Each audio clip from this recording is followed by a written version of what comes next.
So one of the reasons you and I are having this conversation is because my daughter shared an Instagram post that you had made. And in that post, you had a plea.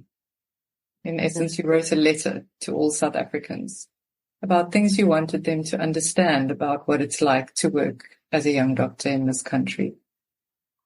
I know the letter caused a little bit of a controversy and it was very widely shared and stirred up a lot of emotion. When you think about what you would like people to know and understand about what it is like to be a conserve doctor working in the South African public healthcare sector, what would you say now?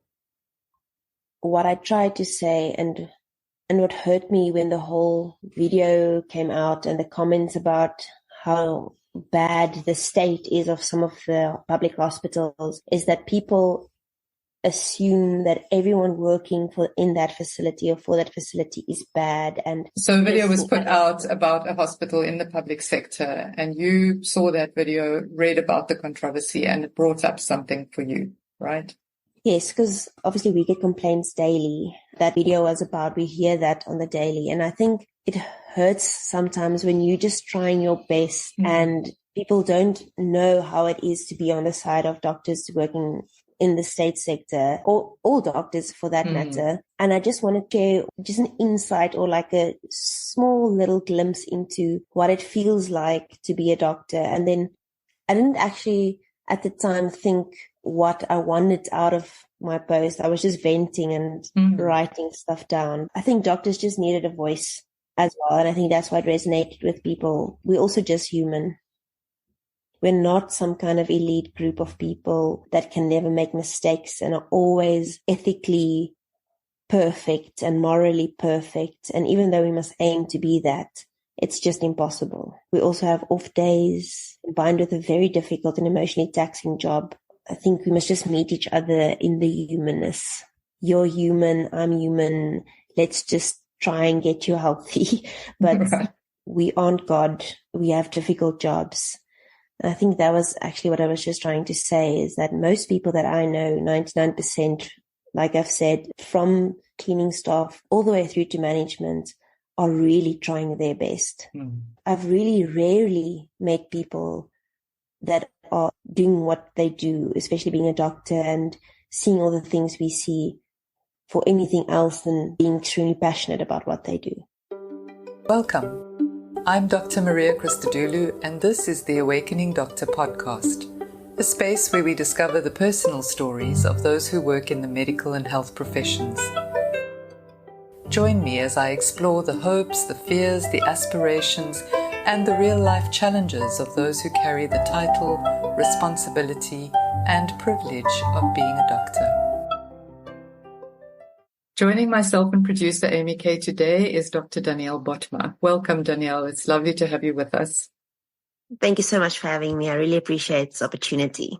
So there's a lot of different things we can talk about today, but I'm curious about where you would like us to start. I think the reason why I'm doing this is to give a voice to young doctors in South Africa, even if it can reach one person and they feel that there's a like-minded soul out there. And if we can put the message out there about how it is working as a young doctor, about the things we go through, the experiences, what I would like other young doctors to know, or maybe people considering becoming a young doctor in South Africa, then that's already worth it for me. So that's my vision and mission for this episode. Fantastic. So maybe let's start with your story. What took you to medicine? I think there's a nice version where you say that you just want to help people. And I think that's also true. But I think that if you achieve academically, then there's pressure to choose one career path or a few specific career paths. And that's, I think, how I ended up in medicine. And the only reason why I highlight that is because I think sometimes people choose medicine without actually wanting to choose medicine and without having all of the information about why they want to go into the career of medicine and become a doctor. I think that is half of what happened to me. And then the other half is that I really wanted to connect to people in this country. I love this country so much, and I love the people and the colorfulness of the people. And I wanted to do a job where I can reach as many people. And maybe if I can help one person, then that's already a win. But yeah, I wanted to spend time with the people of my country. So that's how it all started for me. Right. Who or what was putting pressure on you to consider medicine? I think mostly me. I think if you achieve academically from a young age, you want to prove to yourself that you can be the cream of the crop. And that's what they always tell you when they say, okay, you're now in the class of medicine. Okay, you are now the cream of the crop. Right. I remember that even in my day. Mm-hmm. Exactly. It's mostly myself. I don't think my family really did or anyone else, maybe some teachers here and there. I think mostly you put that pressure on yourself. And I think that kind of continues right throughout med school. And even as you become a doctor, you want to still then in that elite group of people prove that you are still at the top of that group of people. And that becomes a motivating factor instead of just wanting to do your job, do it well and do it for the right reasons. Right. Do you feel like you're the cream of the crop? I don't think that's something you ever feel like you achieve. That's the problem. I think it's you wanting to prove to yourself that you can do that, but then you don't ever arrive at that destination. So I think that's also what creates this like culture of doing extra courses and paying for extra things and then trying to cum laude all of those courses and then trying to cum laude your degree and et cetera, et cetera, et cetera. But then even if you do all of those things, you never really feel like you are the cream of the crop because someone else will then be doing something different and excelling in that. What do you wish you had known at medicine back then when you were still at school? I wish I knew myself well enough, even though it's impossible at that young age, but to know what I would be, what you'd have to give up in order to do this job well. I wish I knew if that was going to be worth it. For instance, missing Christmases, missing birthdays. I know it's not like that forever, and being an intern is especially hard and a junior doctor, but I think you really have to be passionate about what you do and do it for the right reasons to make that worthwhile. I mean, it's difficult because at 18, you think you're going to be the next brain surgeon and you have all of these extremely high expectations and ambitions. I thought I was going to be a pediatric brain surgeon when I was 17 years old. And I thought that I would never get married or have children. And I thought missing Christmases was so cool. Giving up on all of those things to save lives, it sounded so amazing to me at that age.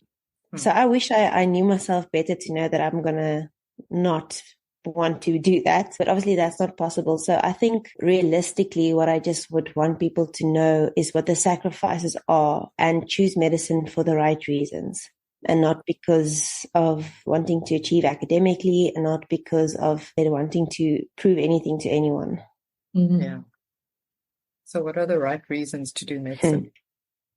That's a difficult question, but I think the right reason to do medicine is, firstly, you must have a passion for people and enjoy working with people and enjoy expressing empathy. I think there's a lot of doctors in our community that study medicine and do what we do because they want to prove something, or there's different reasons why people become doctors. But I think we need more doctors that want to work with people, that enjoy working with people, that are passionate about people. There are less interesting things like enjoying problem solving, enjoying hard work, having a good work ethic, etc., etc. People lose their empathy and they have empathy fatigue. But I really think people should consider studying medicine if you're willing to sacrifice things because you love people that much.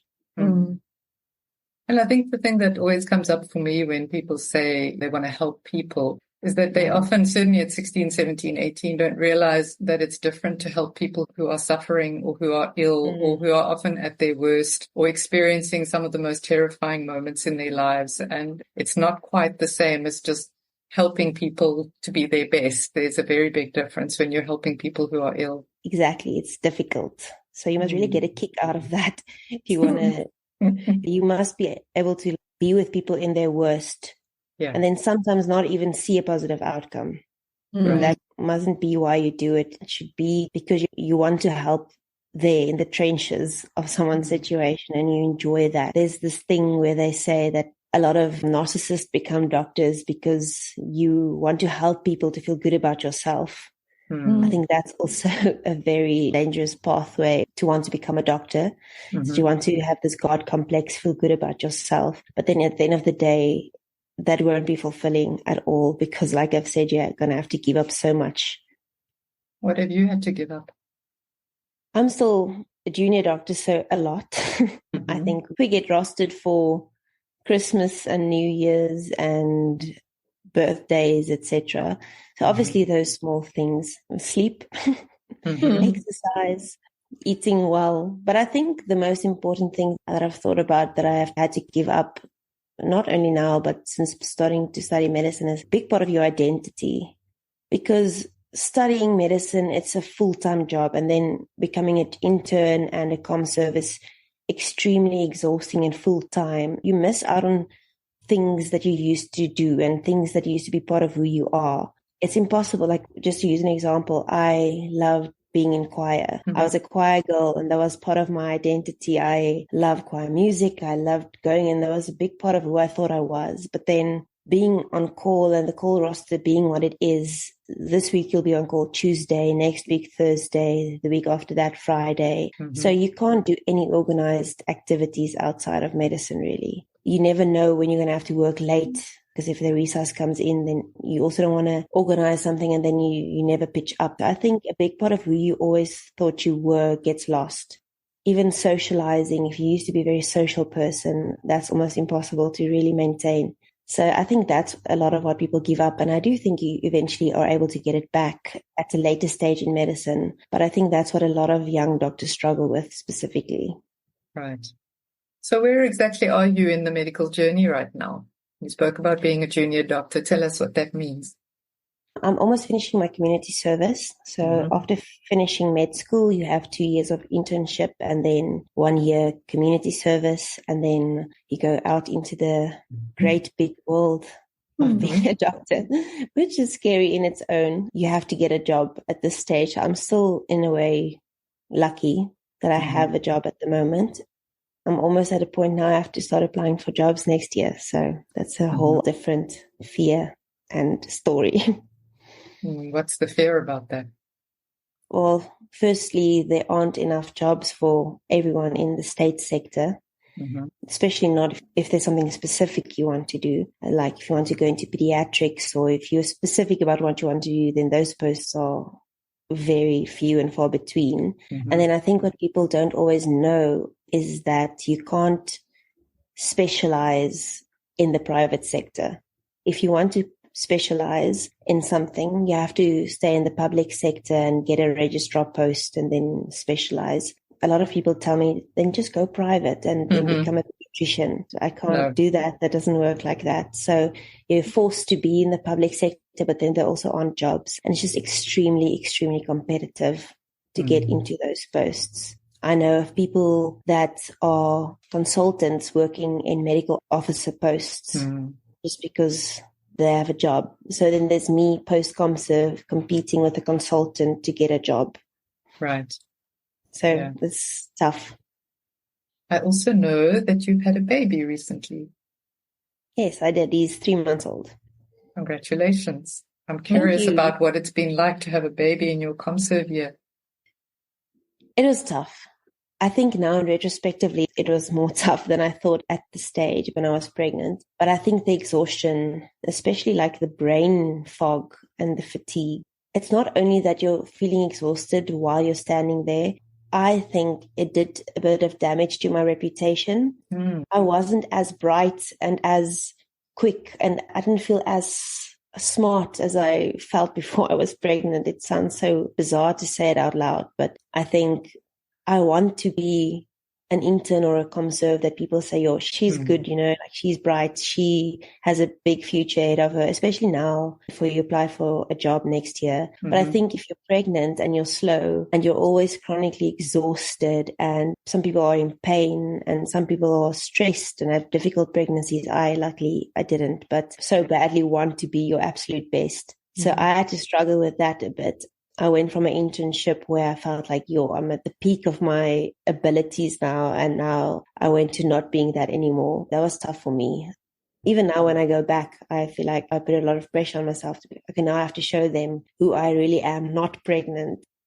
Sure. So yeah, we'll see how that goes.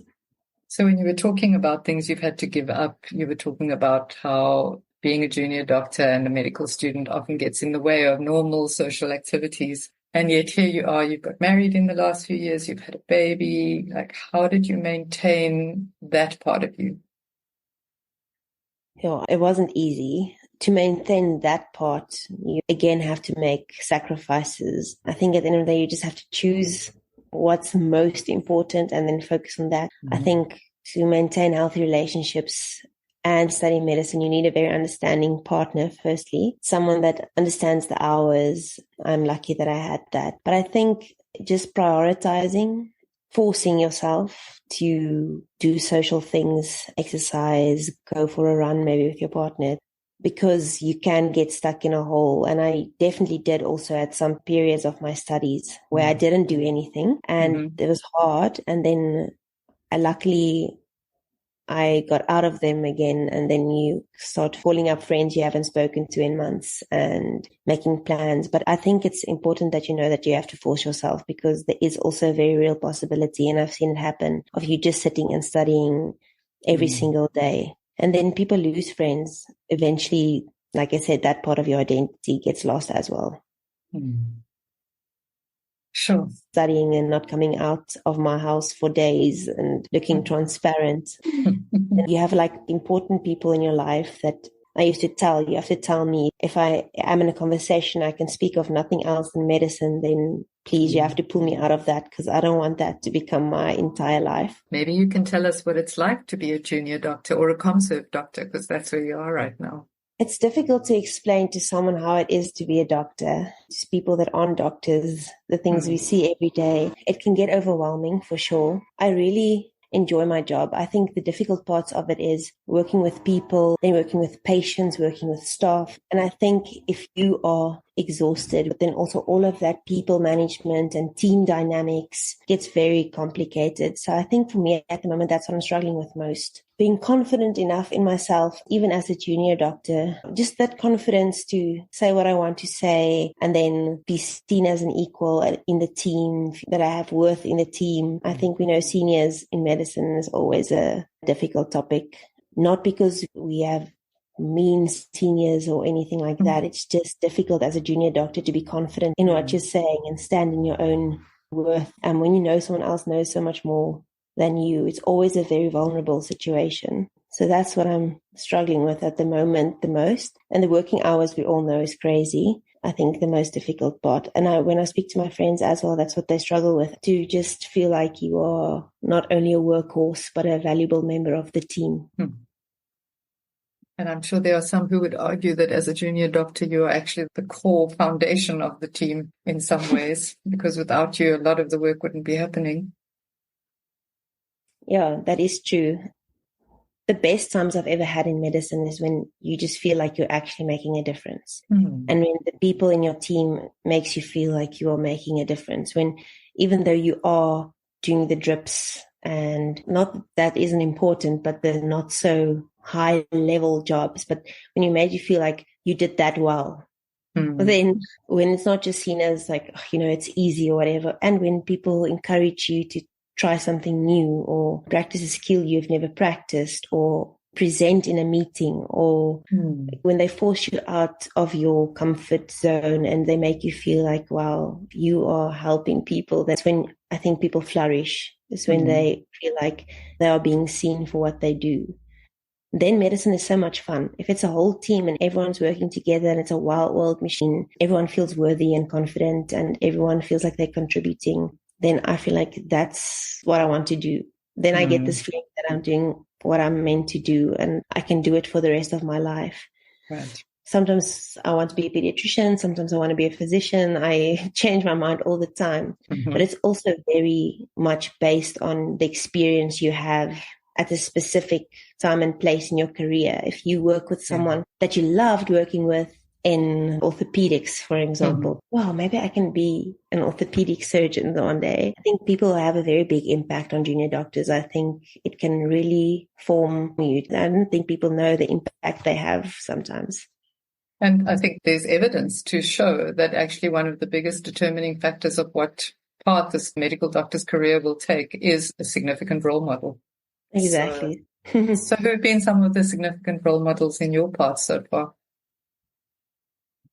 If I have to think back, there have been teachers in school. One of my grade 2 teacher told me, she pulled me aside and said, I have such potential. And I mean, I was 8 years old at that point, and I still remember that exact moment. From school, there's been many teachers. In medicine specifically, I think there was a Dr. Dale Peterson. He was a registrar when I did internal medicine, and he was very pro learning, and we had all of these academic ward rounds, and he would ask questions, but then he wouldn't get upset when you got the answers wrong. He would explain, and he would explain pathophysiology, and it was just such a nice environment. And we worked so hard in that block of hours. We were so exhausted, but I was on such a high because it was just such a positive, non-toxic learning environment.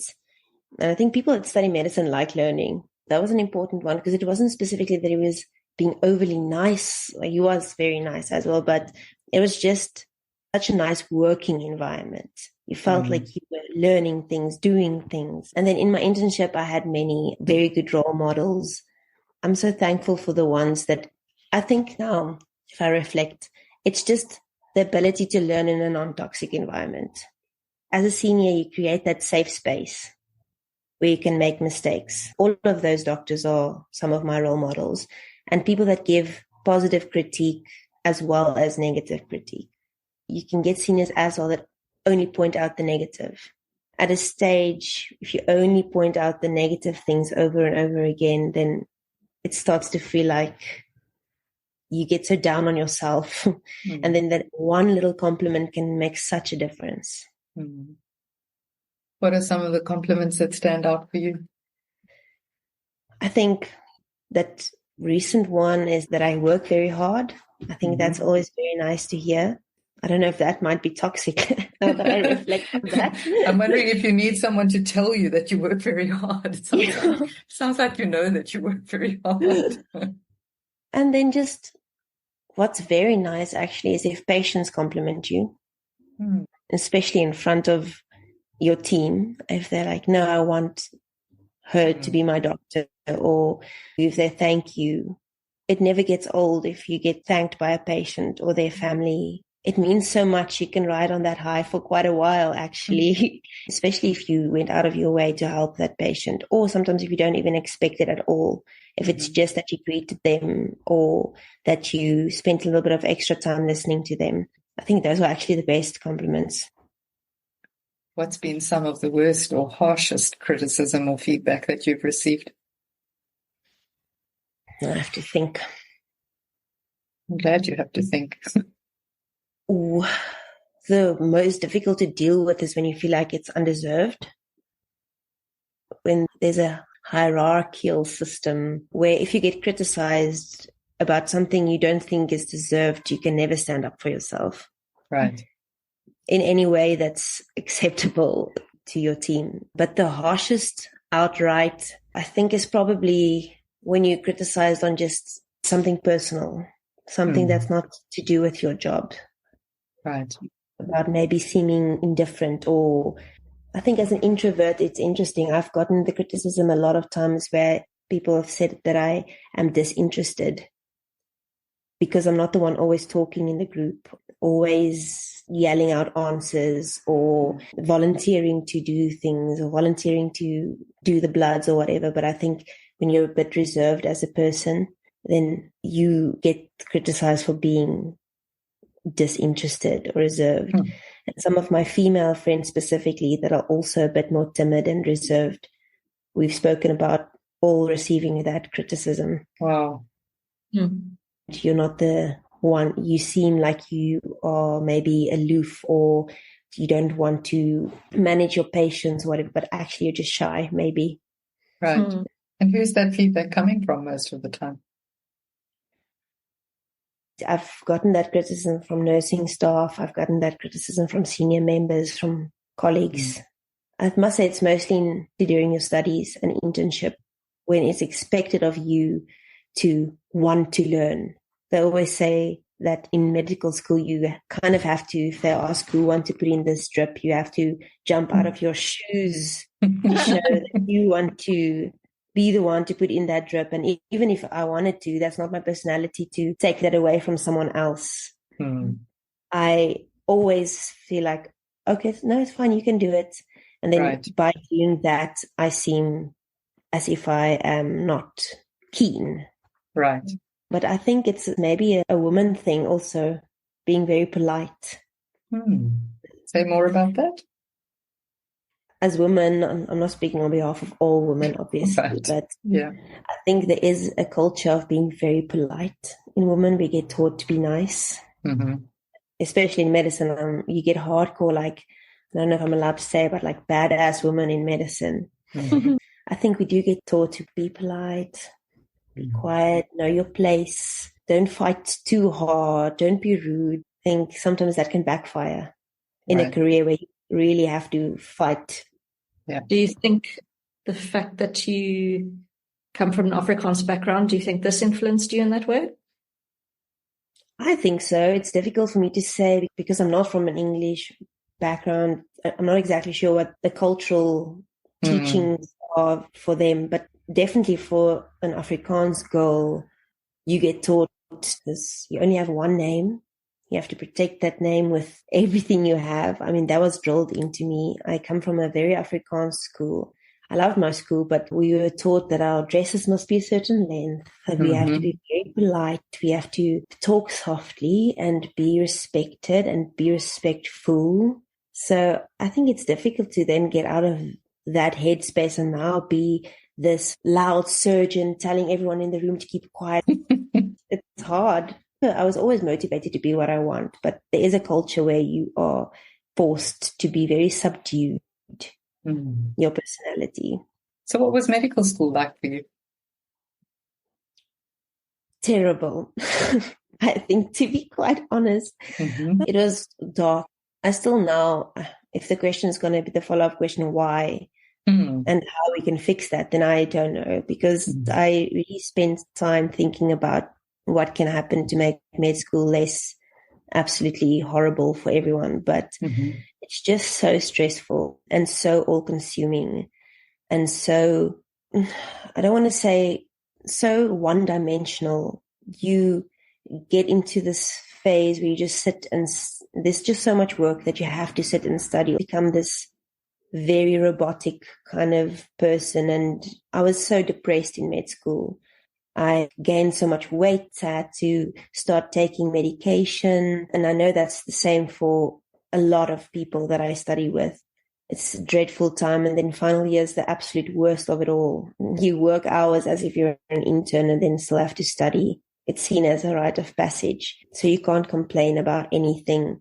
And I also don't know how they could possibly fix it. Like I said, I don't know what the solution is, but for me, it was absolutely difficult and terrible. I have friends that are final year now and they speak about the same things, about not having balance. We get taught to have balance. So they're like, okay, go for a 40-minute walk every second day. Go to the movies with a friend. I think balance is, I don't know if it's achievable in med school. Honestly, there are those very A-type personality people that I don't even know if they get it right, but there are people that seem to have it more put together. I remember one of our previous guests saying that at some point she did the exercise of adding up how many hours were needed for her to get to everything she wanted to do. And she needed like an extra 12 hours in a day or something ridiculous. It's just not realistic or feasible. Exactly. I thought somewhere in my life I would be young, wild and free, you know.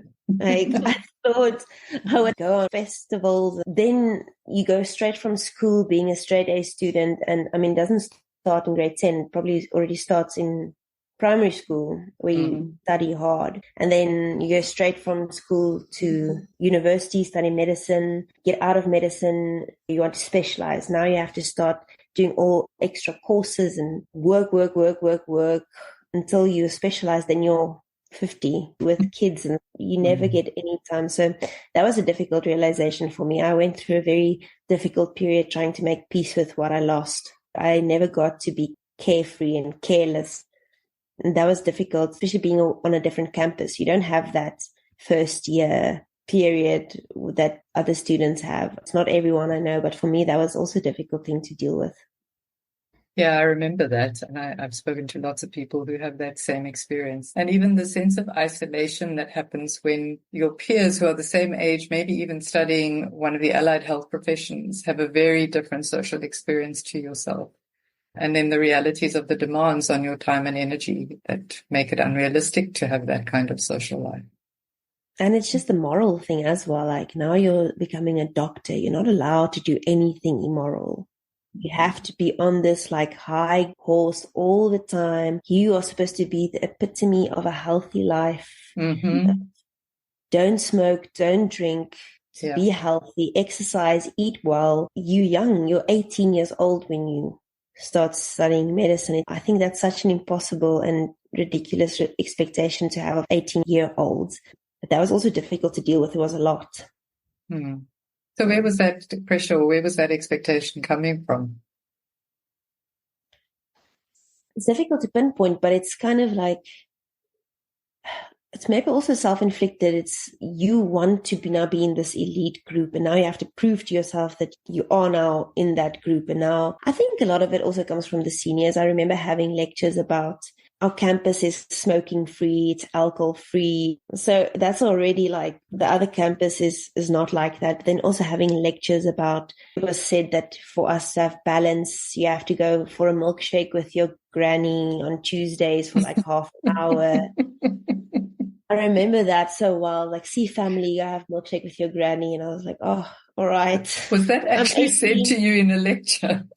We had a module about how to develop into a good professional doctor. Then they give you this breakdown of like how to be more balanced.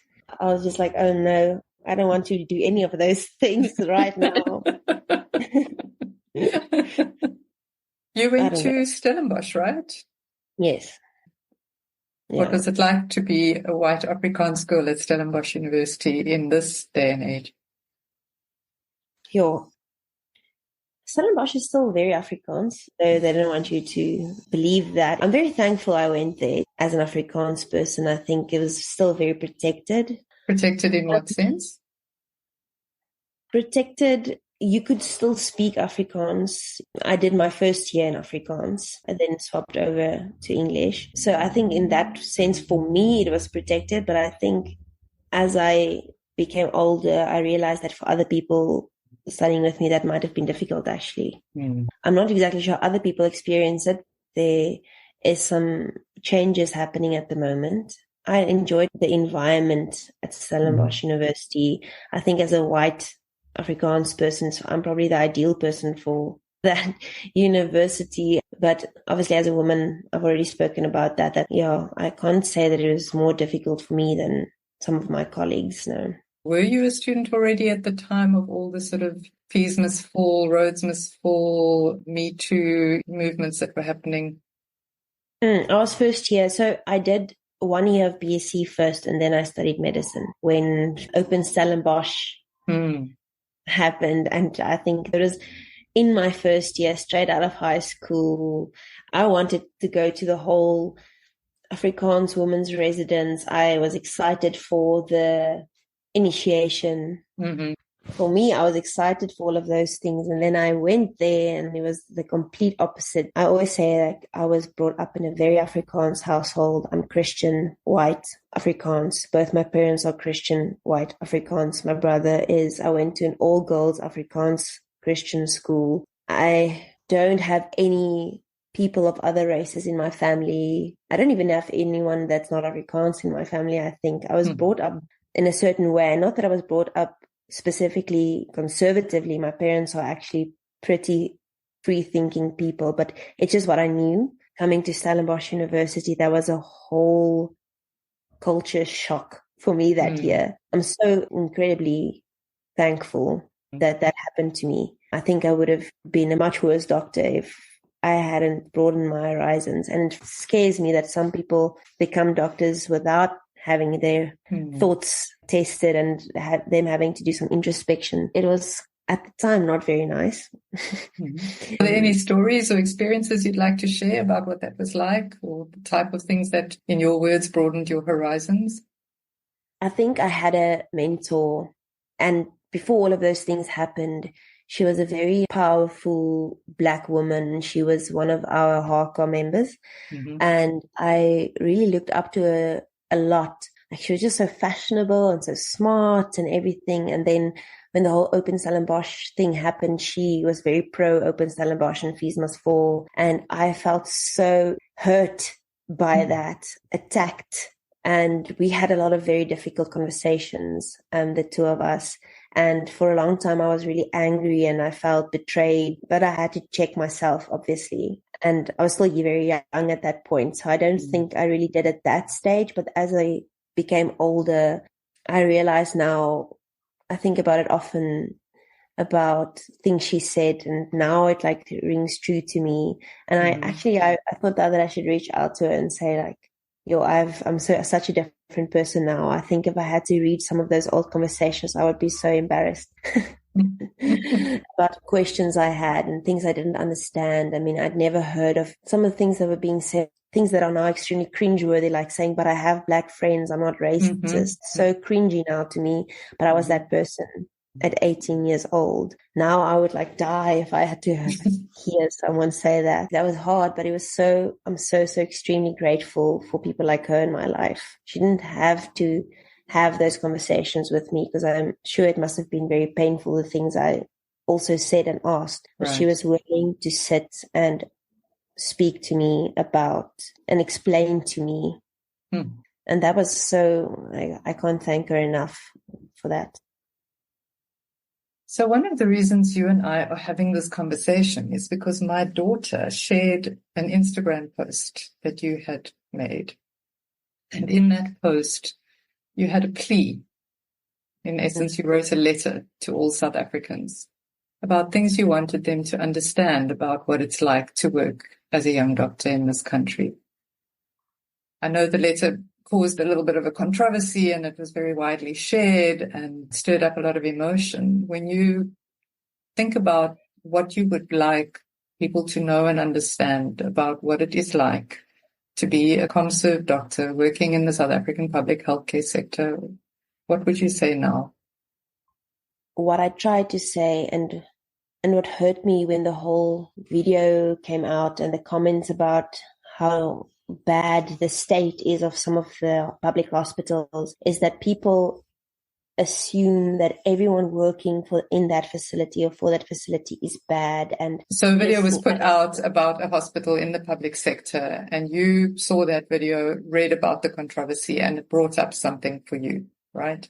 Yes, because obviously we get complaints daily. That video was about, we hear that on the daily. And I think it hurts sometimes when you're just trying your best and people don't know how it is to be on the side of doctors working in the state sector, or all doctors for that matter. And I just want to share just an insight or like a small little glimpse into what it feels like to be a doctor. And then I didn't actually at the time think what I wanted out of my post. I was just venting and writing stuff down. I think doctors just needed a voice as well. And I think that's why it resonated with people. We're also just human. We're not some kind of elite group of people that can never make mistakes and are always ethically perfect and morally perfect. And even though we must aim to be that, it's just impossible. We also have off days combined with a very difficult and emotionally taxing job. I think we must just meet each other in the humanness. You're human, I'm human. Let's just try and get you healthy. But we aren't God. We have difficult jobs. And I think that was actually what I was just trying to say, is that most people that I know, 99%, like I've said, from cleaning staff all the way through to management, are really trying their best. I've really rarely met people that are doing what they do, especially being a doctor and seeing all the things we see, for anything else than being extremely passionate about what they do. even if they have not the best bedside manner, not excusing bad bedside manner at all. Those people will still read articles at night, stay up all hours of the night trying to figure out the best surgery. I'm not a surgeon, but the best way to cure your disease, or reading extra articles. Or doctors I know are extremely, like, they go the extra mile for their patients all the time. You don't always see it, but I just want people to know that I don't think it's true what people are saying, that because people have responded to my post and say, yeah, but you care, but you are one of the few. And I don't actually agree with that. I've not seen that. I'm experiencing the exact opposite. And I've worked in a few places now. So I think we can communicate better always as doctors. And that's also what I learned from this whole thing, is to communicate better. But I also just want the public to know that your doctors, 90% of them, care a lot, and they want to go above and beyond. And that's, I think, what I wanted to say, is that we must just understand each other better. I think it's such a paradox, because that conditioning, that isn't just something one puts on oneself. I think it's a societal thing, that conditioning of you are the cream of the crop. And so that aspiration to be the best of the best, and the messages that get promoted even from first year, you are the best of the best. And yes, it takes a certain level of academic achievement to get to graduate from medical school. But there's something in how that sets us up for an environment where our humanity isn't as welcome. I don't know about you, but I found it really hard. Like, if I was supposed to be the best of the best, then I couldn't make mistakes, and I couldn't be vulnerable, and I couldn't not know things, and I couldn't be exhausted or burnt out. And if the patient was being difficult, or if I was rude to a patient, it was because they deserved it. Like, not being able to necessarily own my own humanity. And then all that stuff you were saying about how you've got to be this role model for perfect health. And I mean, to this day, I'm 58. If I do a workshop or facilitate something, people will check what food I put on my plate in the mealtime, because they want to see, am I eating healthily or not? Or they ask me, what is my exercise routine? Or what supplements do I take? Or if they find out that I'm on a medication of some sort, then it's a failing or a weakness that I need to be on that. And so there's this really interesting dilemma of, on the one hand, we experience being human all the time, but on the other, it's actually not allowed. We don't allow ourselves, but society also finds it very difficult to accept that we are human. No, for sure. And it was so obvious in COVID time when people stood on balconies and like clapped hands, and it made me uncomfortable. Obviously very thankful, and I don't want to say that it wasn't appreciated, but somewhere deep inside, I just felt like, no, what we're doing is really hard. It's tough. And I think 90% of the doctors didn't want to do it. It's not normal to want to go and put your family at risk. Putting that hero, it dehumanizes doctors. It's like a cloak of perfectness. And then at some stage, we also take that on. And then we also think we have that. And it all ties in together. It starts in med school when you feel like you're not allowed to be young and wild and free, maybe, and then it ends up here. And then I think we can't connect anymore to our patients. We feel like if you're so high and so like perfect and so this, then you can't connect anymore. And I don't think it's true. I think we're all just the same. And I don't think people should see us as anything else than human. You shared some examples of patients you had worked with and things you had experienced in that post. And I was really struck by those. They really touched me, and they brought up memories for me of things that I had witnessed and experienced. When you look back now on your time in medical school and in the last couple of years of internship and ComServe, what are some of the stories that stand out for you? Well, those two, I wrote about them so close to my heart. I think I'm actually just sitting here thinking, I've now mentioned this post. I'm sure everyone's going to be scrambling to find your Instagram feed to read this post. How would you feel about reading the post to us? Sure, I can do that. Okay. Hopefully I don't get emotional. I was very emotional while I wrote this post. 5 minutes ago or 2 minutes ago, we were talking about being human, and then you said, hopefully you don't get emotional. What does it mean if you get emotional? Oh, then I won't be able to talk. Letter or plea to all South Africans. I've been reading people's comments on the recent viral video at Helen Joseph Hospital, and I must say I'm overcome with a deep sadness and very heavy heart. I sent this picture of myself crying in the on-call room to my husband in 2022. My 23-year-old patient died of TB. He didn't have any family in the country, and the last thing he saw was my face telling him everything was going to be okay.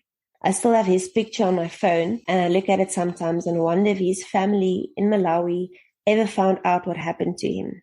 If they never do, I will carry his memory in my heart for them. I think about the 4-year-old girl that was shot in the head by gang members, and I can still hear her mother's cries. There are so many examples I can't even get myself to type out. I think about them often. I pray for their families. I question myself over and over and over again about what I could have done differently to save them. I wonder if you know that we have meetings where the staff sit and we talk about each death and how we can improve future care. I wonder if you know that we work overtime that we aren't paid for. I wonder if you understand that some doctors and nurses give some of their own money to buy supplies for their patients. Do you know we fight for you? We fight with management for more resources almost daily. Some doctors fight so hard they get suspended. We miss Christmas with our families. We miss our best friend's wedding. We get spat on, slapped, insulted, assaulted, threatened, and disrespected daily. Some get UTIs because we don't use the toilet often enough or get ulcers from the stress. And I know of too many doctors getting into car accidents after a long call. And sadly, being a doctor increases your risk for suicide more than any other career. I chose this career and will choose it again. I'm not complaining, I'm explaining. Explaining why you might think we don't care when in fact we care too much. And we are burnt out from caring in a system we can't change. Seeing you say, I hate doctors in this country, hurt. We are all fighting a broken system. It's us, me and you, against it. Please don't be convinced otherwise. Yeah. I've read that so many times over and over again. It still wakes up that feeling in me again that I had when I wrote that post. I was thinking of all the things I've witnessed in my career. How old are you now, Danielle? I am 27. I think you've probably witnessed things that some people will never witness in a lifetime. It's very hard. Reading people's comments where they actively hate you is very, very difficult. I sound a bit more angry there than I am now. But I wasn't angry. I felt a little bit hopeless and helpless that this career I chose where we see so many things that you have to do it because you really are passionate about people and you give up so many things. And then to be hated for that by some people, it's difficult. I understand it, but it's difficult to be the scapegoat sometimes. Yeah, I feel almost like, what does one say to that? How does one carry on from there? You said you were more angry then than you are now. How do you feel about it now? How do you feel about all those things?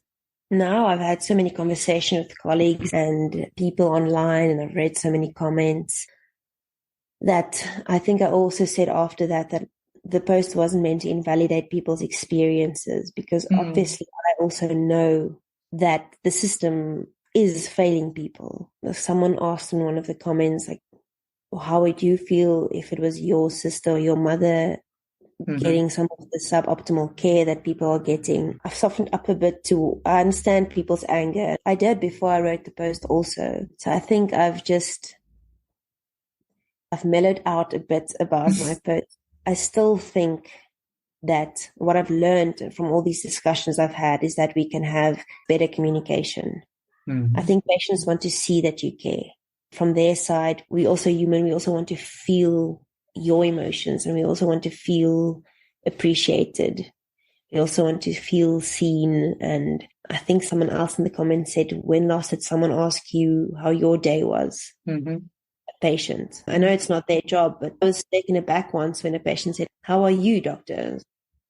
I'm okay, thank you.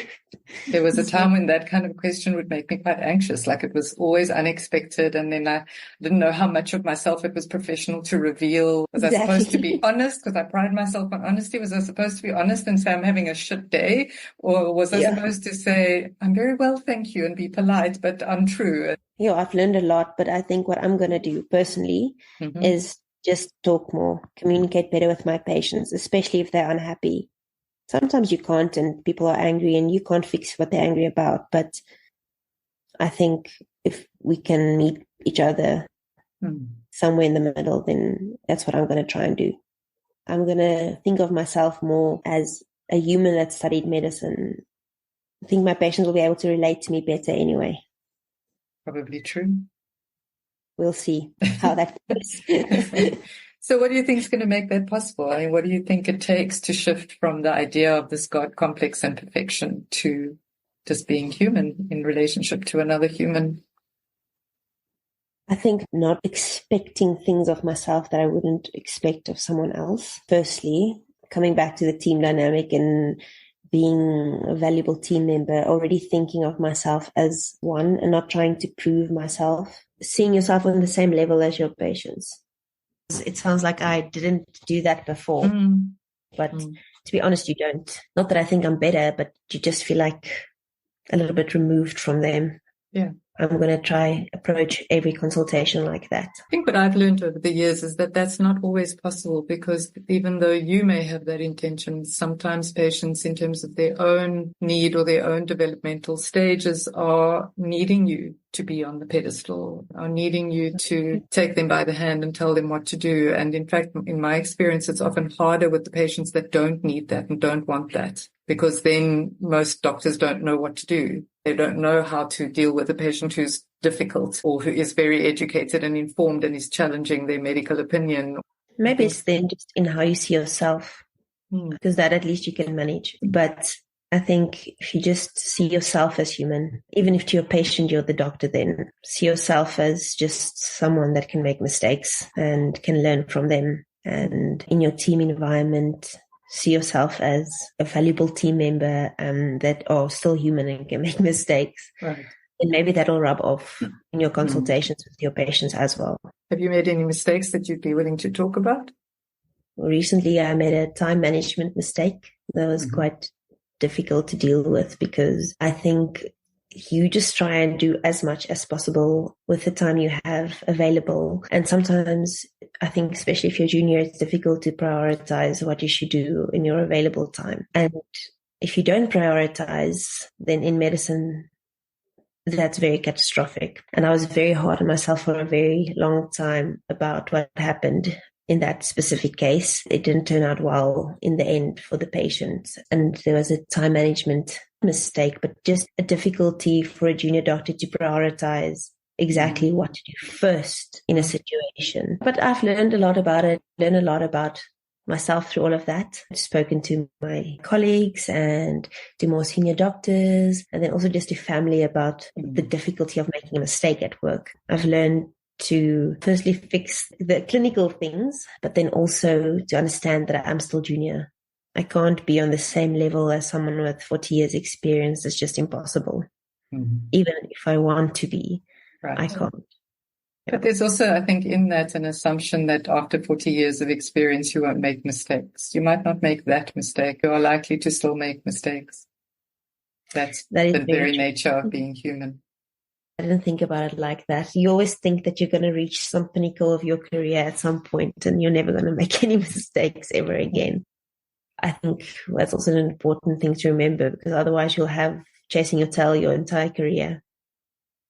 So, I mean, it would be quite easy listening to you and hearing about some of the things you've been through and some of the things I know to be a reality in our public sector, to kind of think, why on earth would you do this? And yet here you are, you have a husband and a baby at home, you are going back after maternity leave, you are staying in a public sector hospital, you're talking about getting a job next year. Like, what keeps you doing this? What keeps you waking up in the morning and going to work? It's very mentally stimulating, and I miss that part of medicine. But mostly I just miss the people. I miss my patients and joking with them and seeing them, and I miss my team. I think that's what I love about medicine, especially in working in public, is that it's a team. I think if you go more into private, I think even then, but it gets less and less. But working in public healthcare is fun because it's teamwork, and that comes with its own challenges. at the end, I like that. I like collaborating to try and solve a problem. So that's mentally fun for me to do. You can make a difference. I think in the beginning, I wanted to change the whole world. But now for me, it's just nice to know that maybe I made one person feel better that day. I miss my job. It sounds terrible, all the things that we're saying, but I didn't want with my post to necessarily be pitied at all. And I didn't want to make it sound like our job is bad.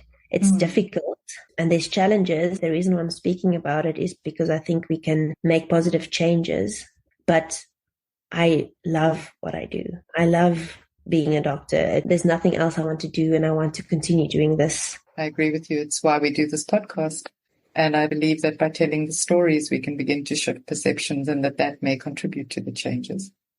Because it's so easy to talk about the system as though it's some nameless, faceless entity. But the system is you and me, the patients and us. And one of the things that I found fascinating when I started having conversations with doctors, and about 10 years ago, I was thinking about doing a PhD, and I put together a proposal, and I went back and looked, and I had logged at that time about 1,500 hours of one-on-one conversations with doctors. Now it's probably closer to 5,000 hours of conversations with doctors. But the thing that stood out for me was that almost everyone I spoke to really was doing this from a place of really wanting to be part of the change and wanting to make a difference and deeply caring about their patients and about wanting to improve this world of ours. So that was not the perception that the public had of us, which I think is still true.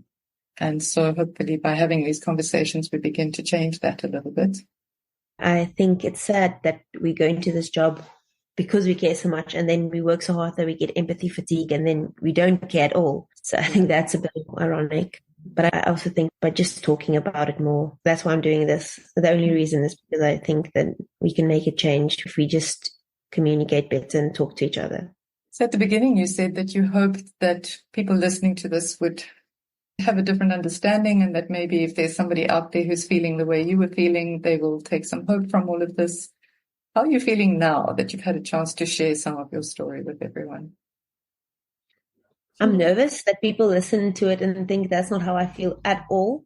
Right. But I think that's always the fear. And that's exactly why I have to do it, because that's unlikely. And it's more likely that people will also feel the same way and then not feel as lonely anymore.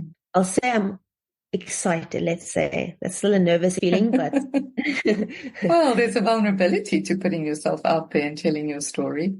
There's always a chance for people to have negative feedback, but I think that's also all right with me. I think you can always still learn from the negative feedback, or you can just go through all the positive things, and then hopefully as a community of doctors, we can feel less alone, more seen. Maybe I inspire someone else to tell their story. I felt relief after I made the post initially. It just feels nice saying what you feel. Right. Is there anything we haven't talked about that you'd like to share? Just one thing is that I kind of mentioned it earlier, and it ties in with not having to be perfect as a doctor, is that mental health for doctors and being on medication for your mental health, that's such a difficult topic because people want their doctors to not have mental health issues. But then the conditions we work in, and I think the personality that gets selected that ends up in medicine, they're already more vulnerable, and then add on all the working hours. We all know, and we've all heard of colleagues that we've lost to suicide. And I think it's important that we start talking to each other and be more receptive of people with mental health problems in the healthcare sector. Be there to support each other and not judge each other for mental health issues. Patients as well, but I think that's more difficult. I think we can start by just supporting colleagues first. So you mentioned earlier that you'd been on medication. Did you feel supported when you needed to be on medication? Are you still on medication? I'm still on medication. It's difficult when there's this thing in medicine where if you say mental health, it's kind of like snowflake. It's a thing for our generation, and the older generations think we're so weak, and it's like an excuse to take off days of work. And unfortunately, that is the case, I'm assuming sometimes, and that also makes it difficult. But for me, that was the difficult part, being embarrassed. Not wanting to seem weak, not wanting to seem unstable. Actually, I think that's the exact opposite. I think if you have a problem and you actively seek help and you speak to someone and you drink your medication, then you'll probably be more stable and healthy than the person that's just trying to avoid all of that. It doesn't always mean if someone has a mental illness or is taking medication that they are weak or not able to look after themselves. I think sometimes it's the exact opposite. The stigma of that runs really deep. I mean, I'm sitting here thinking about how brave am I going to be in this conversation? And I've spoken, I think, before in the conversations with others about depression having been a part of my journey. And when you said you hated medical school and you were depressed, I mean, I can relate to that too. And I've cycled through periods of major depression at different times in my life, and I've been on and off medication at different stages. And even now today, sitting here talking about vulnerability and encouraging you to be human and vulnerable. And before I asked you the question of, are you still on medication? I was like, if I'm asking that question, I have to be prepared to admit that I'm also on medication. There's still something that makes me feel ashamed to admit that, even though I know that being on it makes me feel better, gives me more energy, makes me feel stronger. I've got all these lovely intellectual things about how the idea of being depressed in response to the world is a very healthy, very sane response to the chaos of the world that we are living in right now. And it's, I think, in some ways, those of us who are very relationally inclined, very attuned to the environment and the people around us are going to be feeling that even more because there is so much chaos in the world right now. And I had an argument with my psychiatrist about this a few years ago. I said to her, you're medicating me to cope in a dysfunctional world. We need to change the world. When you tell me that at 27 you've been on medication and you've been through the things you've been through and witnessed some of the things that you've witnessed, I'm like, I really honor and appreciate your resilience. And I hope that the younger me can also hear that, because medication has saved my life at different times of my journey. Mine too, definitely. And I was kicking back so hard against medication for it so long, and that I'm going to exercise, I'm going to be healthy, I'm going to sleep more, I'm going to do all of these things. I went to therapy and I was fighting so hard to just cope. I was so exhausted doing all of these things just to get by. My psychiatrist was like, just try the medicine. You can always go off the medicine. Just see how you feel. And the sun came out at some point, and obviously you still struggle, but I could feel normal emotions again. Be sad when I'm sad, be angry when I'm angry, be happy when I'm happy, but not have this constant cloud over me. Right. And I could stop fighting so hard. I think that's the important thing. Stop fighting to just cope. I think there's a lot of people that I speak to now that struggling so much, and then when you say, but why don't you just go see someone, maybe you should just go on some medication, they're like, no. Definitely There's not. a lot of stigma and prejudice about that, I know. And for me, I got involved in alternative and integrative medicine and complementary therapies, and I know a lot about natural and indigenous medicines, and I've tried everything at different times, and I have come off the medication. But accepting my own humanity has meant accepting that I cycle through phases of depression, and that in those times, and they're often triggered by external events, but it's a combination of environment and individual context. It's never one thing in isolation. Medication helps. It really does. So does speaking to people and opening up about it, and really being brave enough to tell some of the darkest inner thoughts of your brain to someone else. That was also very difficult. But I think it is important to just mention that if you're feeling like you're struggling and you're fighting very hard, then maybe to just go see someone and speak to someone. Absolutely. That saved my life. So personally, I'm feeling quite nervous about the fact that we've spoken about this. How are you feeling about sharing all of that now? Also nervous. Yeah. Especially having to apply for jobs, then you're always scared that that's going to count against me. But if it does, then it's not the job for me. So I'm just going to have to sit in that for a while. Well, I think it's unconstitutional to discriminate against you for something like that. But at the same time, I want to acknowledge two things. I want to acknowledge myself for wanting so much to be a good role model and mentor that I couldn't lie in this conversation.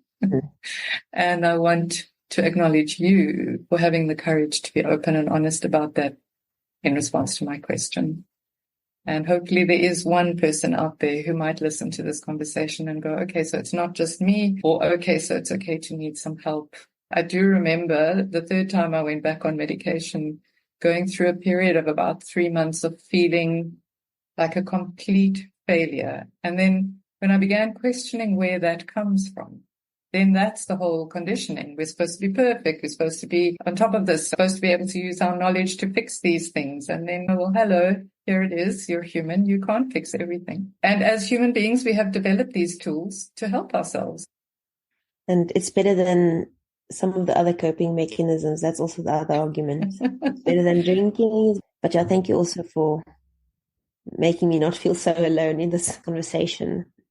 It would have been lonely to be the only person. And I think the more we just acknowledge, even like sometimes because I'm never going to lie about being on medication, but if you admit to that, and then other people are like, me too. Mm-hmm. And even that conversation is so healing in a way, because then it's not just me. And sometimes if someone more senior than you admits that, someone you think, oh, that person is so amazing, that everything put together, then that has happened to me once. And that really made me feel so much better about myself, less broken, because that's how you feel when you have to admit that you need help. Exactly. I was listening to Dr. Gabor Mate this morning talking about how depression is not a Prozac deficiency. And he was admitting that he too has been on medication at different times in his life. And then he gave the example of how somebody who is nervous or anxious in social settings and then has a glass of alcohol and feels more relaxed. It doesn't mean that they were nervous or anxious because they had an alcohol deficiency, but at the same time, the medication can help you navigate circumstances differently. And that's certainly been true for me. And looking at the roots of depression, I think is a complex thing. I think it's generational. I think it's familial. I think it's environmental. I do firmly believe that it's a sane response to the chaos of the world. I understand it, but the stigma against medication is just sometimes I don't believe in medication necessarily without therapy, and I think it's important to speak about the things that's the problem.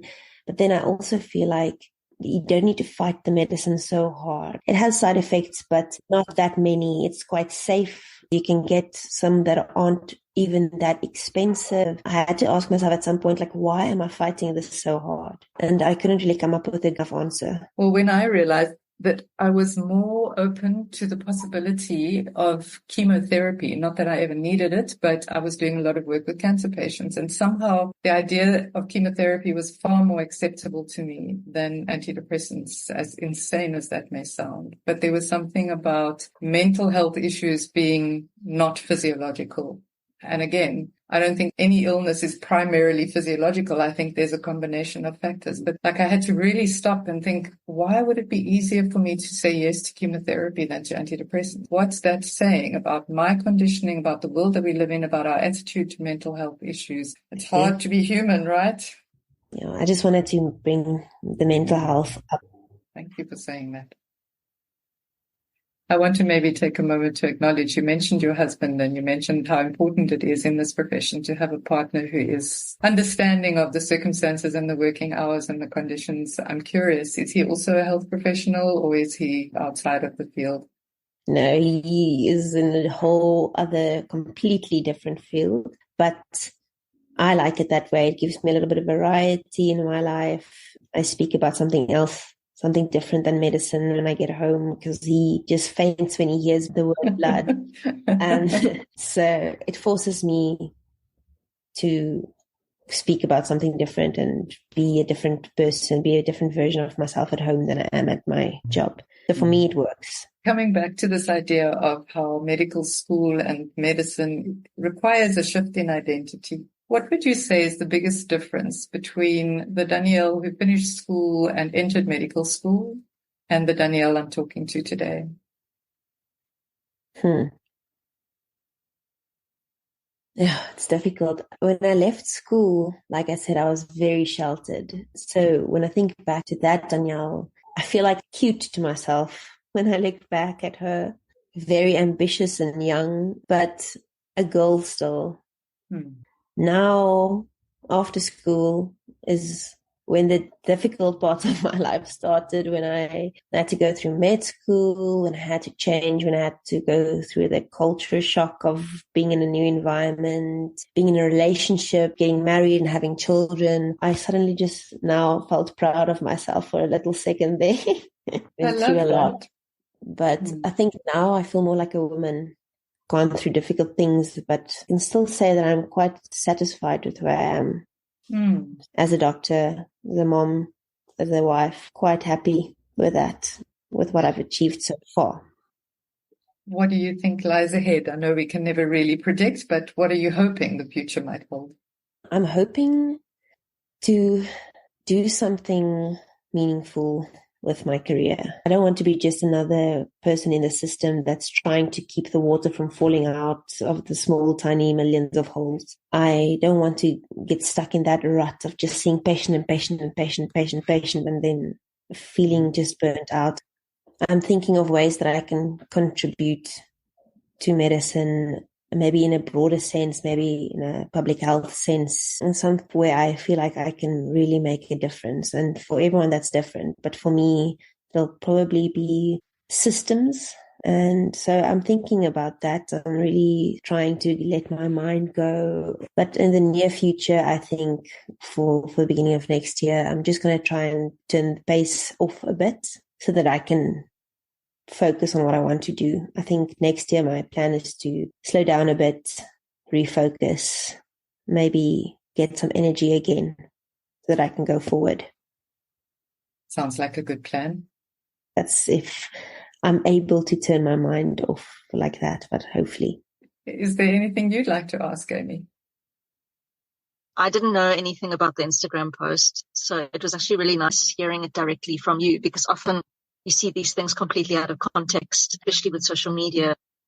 It is often just a place for people to project their stuff. They're having a bad day and then, okay, this person's going to get my wrath because they had a bad day. Social media can be so incredibly cruel because it's the power of being anonymous. So you can be as hectic as you want to be, and then there's nobody there to stand up to you in these wide-reaching effects. And it's just you trying to express yourself, and then everybody else trying to have their 2 cents, and how dare she say that, or how dare she think that, or she doesn't know me, whatever it is. It's interesting because one of the things you mentioned was, I'm not as angry as I was then, or something to that effect. I think I'm misquoting you, but it didn't come across as angry. That wasn't the feeling I got at all. The way you said it, the words you used, anger was not the emotion at all. I just felt like it was somebody who was really hurting. It was somebody that was really hurting and was trying to express that hurt and say, hey, I'm a human too. And have you ever thought that maybe we as doctors have feelings? And as somebody who is not in the medical field and is not a doctor, it's always interesting to see that perspective and to remember that we're all just humans and we're all just trying to figure this thing out, and all the things that you both have mentioned today. But I just think it's incredibly cool and incredibly brave that you put the post up. I think there should be more people doing that. People put stuff up on Instagram for all the wrong reasons. It's all for clout and fame and getting ahead and screwing people over and money, and it's very rarely a place where people do it just to be vulnerable, just to go, hey, I'm experiencing this and I'm thinking this. Is anybody else thinking and experiencing this? I think that's why podcasting is one of the few mediums that is left where people are kind of just trying to do that. Just, this is what we're thinking and feeling. Are you thinking and feeling this too? Let's have a conversation about it. It's one of the few pure ways of people expressing themselves nowadays that are left without there being this whole agenda around it. So I just want to compliment you on that. It was a very brave and hard thing to do. I'm sure there were lots of repercussions. You mentioned that you're a perfectionist and you try and be this ideal doctor, whatever you have in your mind. I think it's really phenomenal. You're so young, you've got a husband and a child, you're studying, you're working, you're doing it all. Like you mentioned somebody else was this badass woman. I look at you and I go, how? How are you being such a badass woman? You're phenomenal. Thank you. So that's so nice. You might not feel that, but you really are. You are juggling a lot of balls and it's amazing. And the fact that you've spoken openly about your mental health struggles, and I'm sure your patients really appreciate you. And if there are people in your world that are not appreciating you, don't worry about them.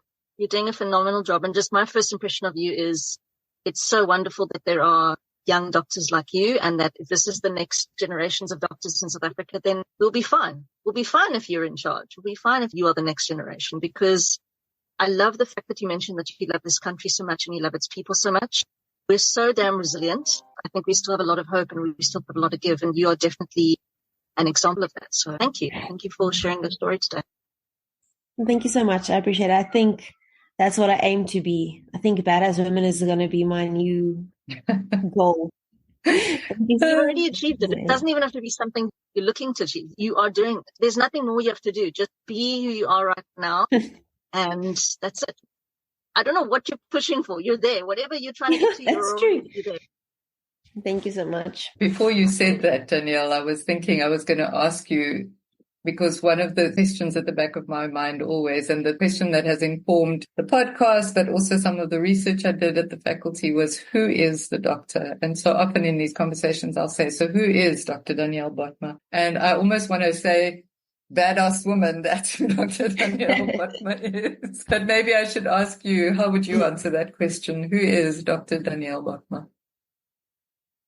I'm someone that loves this country and the people in it with my whole heart, and someone that's really going to dedicate my career to fight for bettering the lives of the people in this country, and hopefully do that while maintaining some balance, whatever that is, mostly being happy with who I am and being proud of who I am. So I'll keep on being vulnerable. I think that's the most important. I love that. Thank you, Danielle. I think I agree with Amy when she says people like yourself are the future of this country, and it gives me hope. Thank you. That makes me happy. Well, I also want to say thank you for trusting me enough to come on this platform, for sharing your story. I'm really, really grateful that after meeting with me, you felt able to come on here and tell us your story. And for me, it's very much that telling the stories is how we change this. So thank you for your courage, and thank you for your commitment and your dedication. And most of all, thank you for your vulnerability. I just wanted to say thank you also for meeting me where I'm excited, and thank you so much for caring enough about young doctors and doctors in general that you guys are doing this podcast in the first place, creating a platform. I'm Dr. Maria Christodoulou, and you've been listening to the Awakening Doctor podcast.